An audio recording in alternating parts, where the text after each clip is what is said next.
Welcome to the Texas Instruments First Quarter 2023 Earnings Conference Call. I'm Dave Paul, Head of Investor Relations, and I'm joined by our Chief Financial Officer, Rafael Lizardi. For any of you who missed the release, you can find it on our website at ti.com/ir. This call is being broadcast live over the web and can be accessed through our website.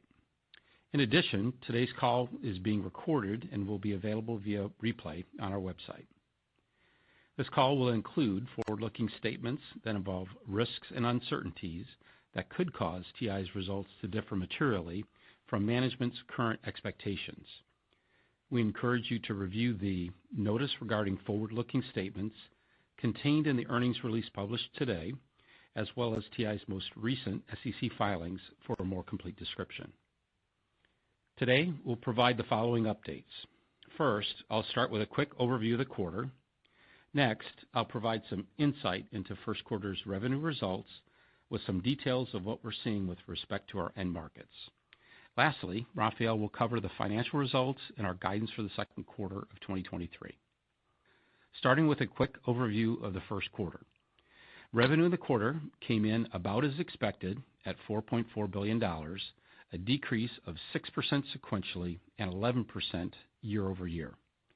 Analog revenue declined 14%, embedded processing grew 6%, and our other segment declined 16% from the year-ago quarter. As expected, our results reflect weaker demand in all end markets with the exception of automotive. As mentioned last quarter, a component of the weaker demand was inventory reductions by our customers, which we expect to continue in the second quarter. Now I'll provide some insight into our first quarter revenue by market. Similar to last quarter, I'll focus on sequential performance as it's more informative at this time. First, the industrial market was about flat. The automotive market was up mid-single digits. Personal electronics declined about 30% as we continued to see broad-based weakness. Next, communications equipment was down mid-teens. And finally, enterprise systems was down about 30%. Rafael will now review profitability, capital management, and our outlook. Rafael? Thanks, Dave, and good afternoon, everyone.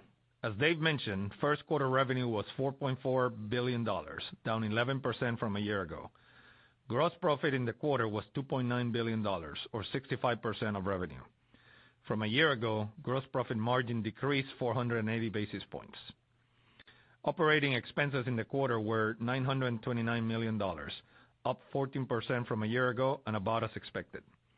On a trailing 12-month basis, operating expenses were $3.5 billion, or 18% of revenue. Operating profit was $1.9 billion in the quarter, or 44% of revenue, and was down 25% from a year-ago quarter. Net income in the first quarter was $1.7 billion, or $1.85 per share. Earnings per share included a 3-cent benefit for items that were not in our original guide. Let me now comment on our capital management results, starting with our cash generation. Cash flow from operations was $1.2 billion in the quarter and $7.7 billion on a trailing 12-month basis. Capital expenditures were $982 million in the quarter and $3.3 billion over the last 12 months. Free cash flow on a trailing 12-month basis was $4.4 billion. In the quarter, we paid $1.1 billion in dividends and repurchased about $100 million of our stock. In total, we have returned $7.5 billion in the past 12 months. Our balance sheet remains strong with $9.5 billion of cash and short-term investments at the end of the first quarter. In the quarter, we issued $1.4 billion of debt. Total debt outstanding was $10.2 billion with a weighted average coupon of 3.2%. Inventory dollars were up $531 million from the prior quarter to $3.3 billion, and days were 195, up 38 days sequentially. For the second quarter, we expect TI revenue in the range of $4.17 to $4.53 billion, and earnings per share to be in the range of $1.62 to $1.88. Lastly, we continue to expect our 2023 effective tax rate to be about 13 to 14%. In closing, we will stay focused in the areas that add value in the long term, We continue to invest in our competitive advantages, which are manufacturing and technology, a broad product portfolio, reach of our channels, and diverse and long-lived positions. We will continue to strengthen these advantages through disciplined capital allocation and by focusing on the best opportunities, which we believe will enable us to continue to deliver free cash flow per share growth over the long term. With that, let me turn it back to Dave. Thanks, Rafael. Operator, you can now open up the lines for questions. In order to provide as many of you as possible the opportunity to ask your questions, please limit yourself to a single question. After our response, we'll provide you an opportunity for an additional follow-up. Operator? At this time, we will be conducting a question-and-answer session. If you would like to ask a question, please press star 1 on your telephone keypad. A confirmation tone will indicate your line is in the question queue. You may press star 2 if you would like to remove your question from the queue. For participants using speaker equipment, it may be necessary to pick up your handset before pressing the star keys. Our first question comes from the line of Stacy Rasgon with Bernstein Research. Please proceed with your question. Hi, guys. Thanks for taking my questions. For my first one, I just wanted to dig into CapEx and depreciation. So you did CapEx of $982 in the quarter. First, can you just clarify that's the gross number without any of the tax credits? And I guess, assuming that's true, both the CapEx and the depreciation number in the quarter are running well below the run rate there, or the annualized number that you had given at the capital management. CapEx should have been about $5 billion for the year, depreciation maybe $1.5 billion. So am I right in assuming that implies a fairly substantial ramp into the back half and the end of the year for both those metrics, CapEx and depreciation? So thanks for the questions, Stacey. Good questions there. So it gives us a chance to clarify those. So first, on CapEx, we're pleased with the progress that we made both in 2022 but also year-to-date, first quarter of this year. Everything's in line with expectations. As we shared at the call a couple months ago, we expect CapEx to average $5 billion per year for the next 4 years. That's just an average, so some years will be lower, especially at the beginning, and other years will be higher. But our expectation continues to be $5 billion per year. Those numbers, that $5 billion is gross, and the 982, the one close to $1 billion that you just quoted for the quarter, that's also gross. We are continuing to accrue for the CHIPS Act benefit. I can tell you about that in a follow-up question if you like. But the CapEx numbers have been and will continue to be gross numbers. On the second part of your question on depreciation, so we told you that at the capital management call that depreciation will increase to about $2.5 billion on or around 2025. We expect this year to be below that linear trend. Okay, and that's just the CapEx is coming in as expected, but it's a function of other things. Essentially, when you place the equipment in service and when it starts depreciation, the assumptions that we had on that versus how it's playing out. You have a follow-up? I do. Thanks. I'm going to let somebody else ask about the CHIPS Act accrual. I'm going to ask about inventories. Okay. So you're at almost 200 days of inventory, and I think the top end of your target was 190. You said you'd be comfortable above that, so we're kind of there. Are you done building inventory now? I guess, and if that's the case, what happens to fab loadings, I guess, as we go into the end of the year? I'm assuming you're running pretty full right now. Do those fab loadings need to come down, especially given the revenue trajectory and given inventories are sitting pretty close to 200 days? So let me start with reminding everybody our objective for inventory. And you can go back to our capital management call. I believe it's slide 7. You look at the objective there is to maintain high levels of customer service, minimize obsolescence. We have a range there. It's just meant to be informative, and it's 130 to greater than 200. I just wanted to clarify that versus the number that you mentioned. Oh, got it. Now, yeah. the more important thing is, I refer you to slide 13 in that deck. And anybody who hasn't seen that, you can download it from our website. Go to slide 13. That shows you how we think about planning for the long term. So through semiconductor, the ups and downs of the semiconductor cycle, and that informs how we manage inventory, also informs how we are investing in CapEx. So we're thinking through the cycles over the long term. But certainly inventory is one of those things that we take that trend into account. in the near term, we expect to have an upward bias on inventory as we prepare for long-term growth. Thank you, Stacy. We'll go to the next caller, please. Our next question comes from the line of Vivek Arya with Bank of America Securities. Please proceed with your question. Thank you for the question. The first one is specific to industrial and automotive.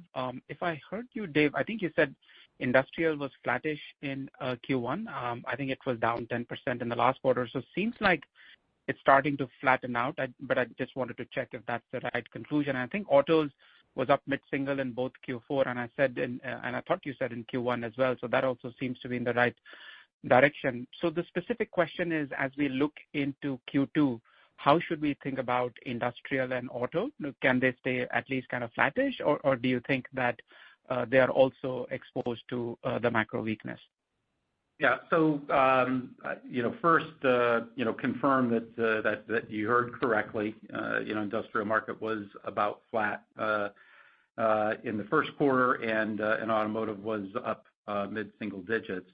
And as you know, our practice that when we think about guidance by end market, we only provide color if there's something that we need to highlight to explain what's going on. You've seen us do that multiple times, whether it's end markets or it's regions or something specific that's going on. So, as you said, at the midpoint of our guidance, revenue is flat, and so when we look, strategically at both of those markets, we're very confident that they will continue to, add semiconductor content per unit and be great growers for us. So, you have a follow-on for that? Yeah, Dave, I actually wanted to, stay on the same question, because there is a perception that industrial and auto demand is kind of this last shoe to drop in semiconductors. And when I look at what your competitors, peers are seeing in analog and microcontroller markets, they are noticing, a level of stability and strength. And that's what I want to confirm with TI, that are you seeing the same thing as you go into Q2? Because yes, consumer is weak, right? Enterprise is weak, that is well known, but specifically auto and industrial, do you think they are now trending in the right direction in Q2, or do you think that you're in front of some weakness and inventory adjustment in those markets also?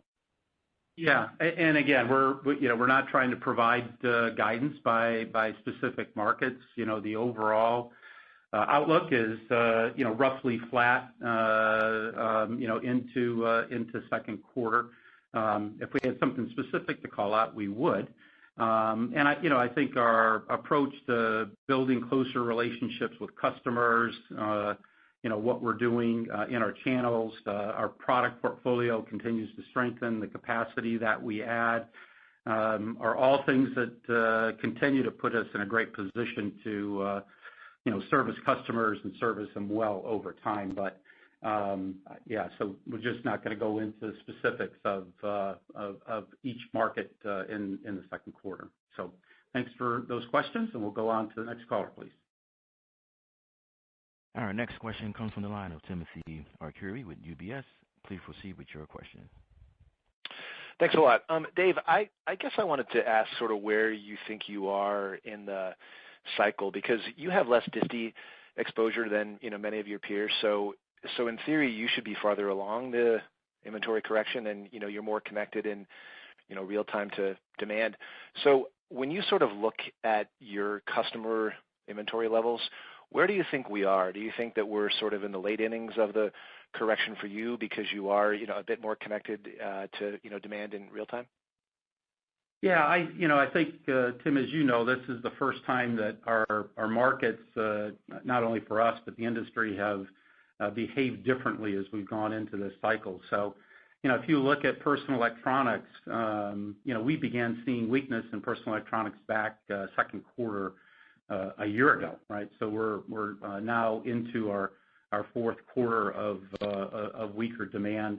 The other markets, with the exception of automotive, began weakening the quarter before last. So, we're a couple of quarters in on that. So, and of course, automotive has remained strong through last quarter. So, you put all that together, I think it depends on which market you're looking at. If you're in PE, you're obviously closer to the bottom than you are to the top. So I think with our practice, we don't try to predict, where the bottom or the top is. Really draw your attention back to slide 13 that we talked about. That longer term trend is what we're planning on and what we believe we can look at to inform our decisions. Have follow on? I do, Dave. Yeah. So I know that the SIA data can be noisy, and you always say to look at things on kind of a TTM basis. And if you sort of roll it back, it looks like your share's gone down in analog roughly 200 basis points versus where it peaked in the early parts of COVID. So as you sort of forensically go back and try to figure out what's happened, do you think that's entirely based on supply? So in other words, if you didn't have the shortages that you did, you think that you wouldn't have lost that share? I'm just kind of wondering, as you look back at the numbers, how you forensically try to explain that share loss relative to the industry data. Thanks. Yeah, and as we've talked about, that's something we think you have to look at over time. If you go back the prior year, as the pandemic started, you remember we made some decisions to continue to run our factories and build long-lived inventory, and those decisions served us very well. So as we went through each quarter, as customers really expedited across the board, we could respond to that and ship them product. And in the short term, that probably helped us with the numbers when you compare it against what the industry was doing. So as we go into the following year, of course, those are tougher compares. But we have a lot of practices that I think are different than many of our peers. As an example, through that period, we've moved to more closer direct relationships with customers. We believe that that's giving us much better insight. We can see their demand more clearly. We can see what they need, both short-term and long-term, much better. I'd say that, as we're moving through a period where most of our customers are reducing their inventory to align with their needs, we haven't employed things like long-term sales agreements or non-cancelable, non-reschedulable contracts. So customers aren't taking product that they don't need. So that isn't share gains. It's just, I think for us, we want to be as easy to do business with as we can. And those, I think all those practices are setting us up well to continue to gain share. So thank you, Tim. We'll go to the next caller, please. Our next question comes from the line of Ambrish Srivastava with BMO Capital Markets. Please proceed with your question. Hi, thank you very much. Rafael, I just want to make sure I got the depreciation answer right. Obviously, it has implications for gross margin. And the run rate, should we assume the first quarter run rate? Because that has a very positive implication. And you said it would be lower than the linear. But how much lower? I think we were all modeling $1.5 billion is kind of the number that we had. What's the right way to think about that, please? We're not breaking down specifics on that, but if you were going to do it linearly, you would get to the 1.4, and change, and then 500 plus on top of that every year until you get to about 2.5 in 2025. So it's going to run lower than that, this year, and we'll give you an update the next capital management on subsequent years. Got it. Just a clarification and not a follow-up. So if you look at gross margin last year versus this year, the three factors, at least I just want to make sure I'm doing it right, is the flow-through and the fall-through that you talk about. And then the offsets would be LFAB is now going from restructuring into COGS, and then apples to apples, I add a higher depreciation. Is that the right way? Am I thinking about the right three parts? Yeah, those are the right three parts. And of course, this is over the long term. Any one quarter, things, there are many moving pieces. For example, mix always plays a factor. If you have more auto and industrial, that That's different than personal electronics, right? But at a high level over a long enough period, yes, those are the trends that the factors you should take into account when modeling this. Got it. Thank you. Thank you. I'll go to the next caller, please. Our next question comes from the line of Ross Seymour with Deutsche Bank. Please proceed with your question. Hi, guys. Thanks for letting me ask a question. I wanted to follow up on Ambrish's and talk about gross margin, but on a sequential basis. The gross margin held in better than I expected. It did go down sequentially, but not even as much as it would have if you just took the LFAB expense out of OpEx and put it into COGS. So were there any unique offsets to that? And probably more importantly, any unique offsets we need to consider as we think going forward? And I know, Rafael, you don't guide to gross margin specifically. Yeah, no, I would tell you it was similar to Ambrish's question. High level, think of the model we've given you is 70 to 75% fall through. But that in any one quarter, even if it's on a year-on-year basis, but especially sequentially on relatively small changes in revenue, that's not going to work very precisely, right? So, but over a long enough time, that works well. As we just talked about, you add the depreciation, and then in this particular quarter, you have to adjust for the costs that were in restructuring that were for Lehigh that now go to primarily to cost of revenue. Now, there are other factors that go into play. For example, and I mentioned it to Ambrish a second ago, but mix is a factor. So, you get a quarter with a lot more industrial automotive and less personal electronics. That plays into it. And the final one, depreciation doesn't necessarily immediately flow through the P&L because it needs to be matched to inventory. So that generally flows through inventory first, and then so that sometimes delays the true impact of depreciation to the gross margin. But clearly, depreciation, as I mentioned earlier, it is increasing, so it's coming. So over a long enough time, multiple quarters, certainly years, you need to factor it as we have talked about, right? The fall through and the increase in depreciation. You have follow-up, Ross? Yeah, I do. I'll just pivot to round out that CHIPS Act question from earlier. Rafael, could you give us an update on what the cumulative accruals are for that? And probably equally importantly, when does that likely flow through the income statement? Yeah, so stepping back, CHIPS Act has an investment tax credit, ITC, and a grant. There's two components that have the potential to benefit us. If you go to our capital management document, we talked about those, and we said we are planning on the benefits from the ITC, and we're accruing those benefits. On the grants, we're not, because the grants are highly discretionary. It's up to the Department of Commerce. So on those, we're not counting on those, but we're applying to those grants, and we're in the process of submitting those applications. And we're asking for everything we can get there, but right now counting on nothing. Now let me just focus on the ITC, which is the one that we are booking on the balance sheet. This last quarter we accrued another $200 million benefit, so that's on top of the roughly $400 million last year. So now we have a total benefit that we have accrued of $600 million. That number will continue increasing for the rest of the year, and that's by the way, that's 25% of qualifying assets in the United States. So we'll continue to increase that number over the year. And then what happens is we benefit in a couple of ways. One, the P&L, that accrual comes out of the PP&E, property, plant, equipment basis. So now you have a lower basis to depreciate. So their depreciation is going to be lower going forward. We're already getting a small benefit of that this year, but it's in a couple of $1 million. But that will grow over time as that equipment goes into is placed in service and now depreciates at a lower rate.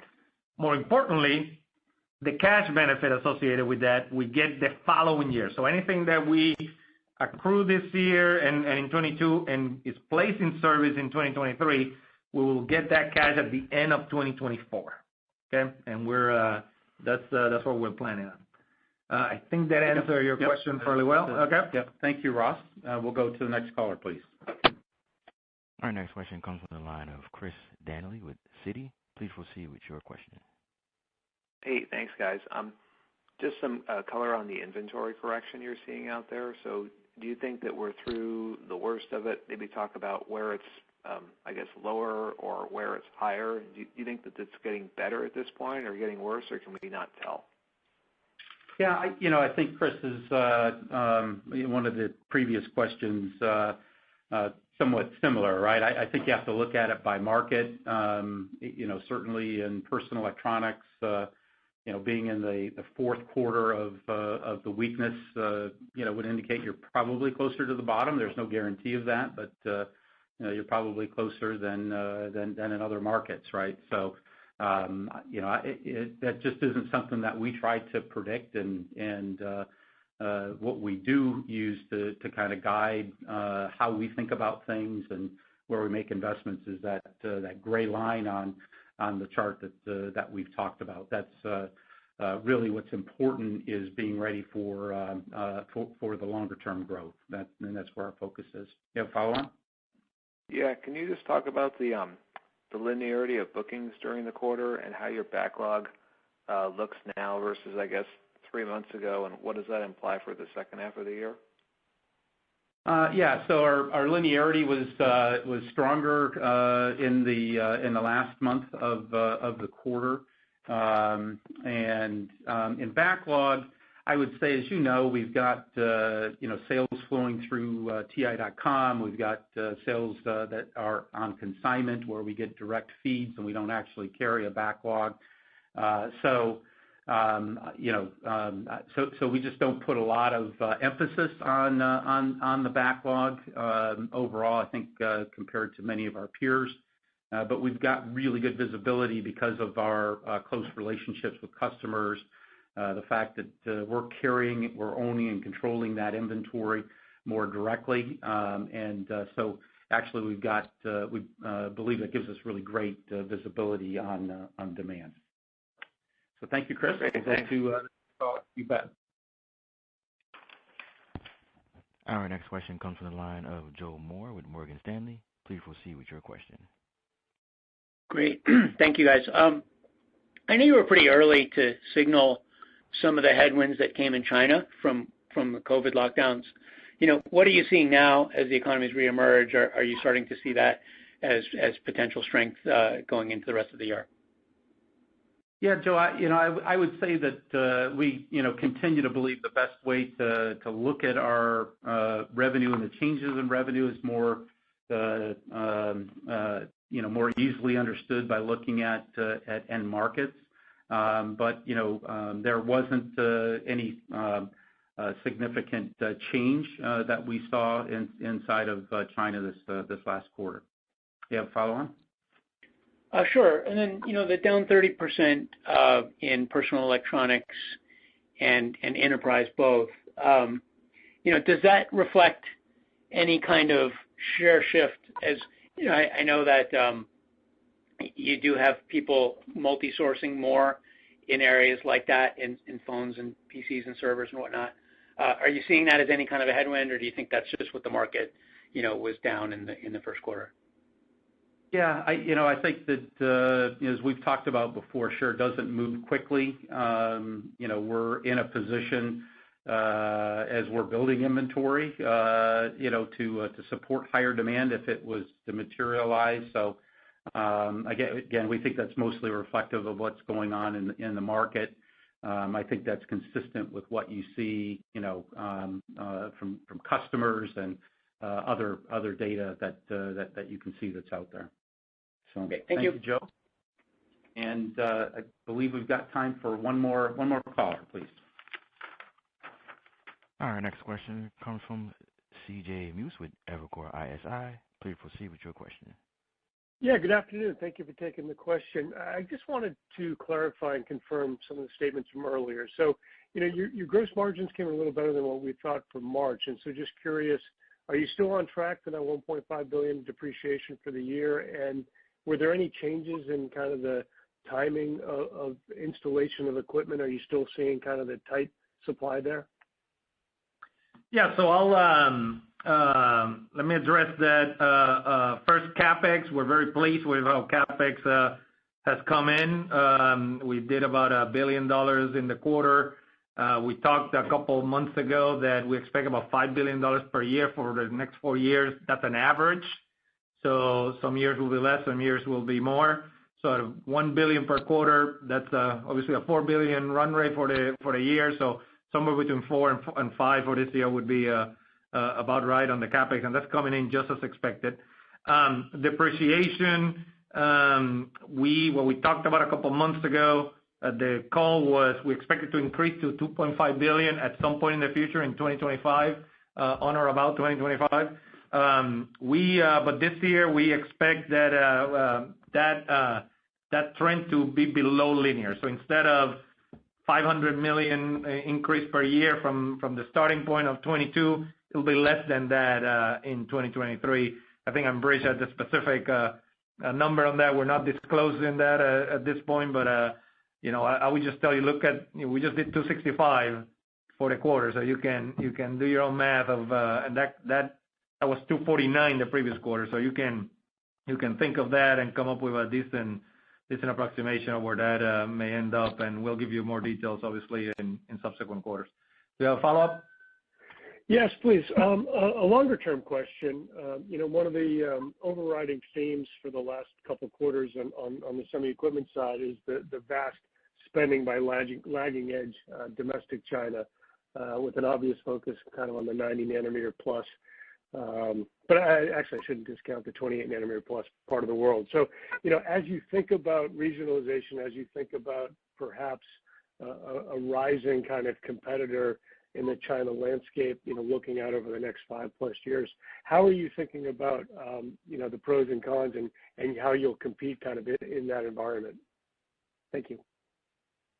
Yeah, CJ, thanks for that question. I'd say that, when you look at our products and markets, we've got 4 competitive advantages that, we continue to invest in, I think, that make us stronger and different than our competitors.